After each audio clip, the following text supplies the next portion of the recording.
നമസ്കാരം. മുന്നിൽ വലതുവശത്തെ ടയർ പൊട്ടിയതിനെ തുടർന്ന് മാണി സി കാപ്പൻ MLA-യുടെ ഇന്നോവ കാർ മറ്റൊരു കാറിലിടിച്ച് അപകടം. MLA-യുടെ ഡ്രൈവർ ജിജു മാത്രമാണ് വാഹനത്തിലുണ്ടായിരുന്നത്.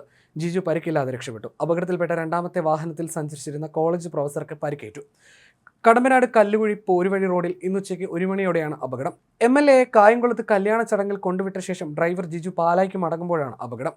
മുന്നിലെ ടയർ പൊട്ടിത്തെറിച്ചതിനെ തുടർന്ന് ഇന്നോവ കാർ നിയന്ത്രണം വിട്ട് എതിരെ വന്ന കാറിലിടിക്കുകയായിരുന്നു. കാറിലുണ്ടായിരുന്ന കിളിവയൽ കോളേജിലെ പ്രൊഫസർ റിൻസി ജോണിന് പരിക്കേറ്റു. MLA-യുടെ കാറിന്റെ മുന്നിൽ വലതുവശത്തെ ടയർ റിം സഹിതം ഒടിഞ്ഞു മാറി. പരിക്കേറ്റ കോളേജ് പ്രൊഫസറെ ആശുപത്രിയിൽ പ്രവേശിപ്പിച്ചു. ഈനാത്ത് പോലീസ് മേൽ നടപടികൾ സ്വീകരിച്ചു.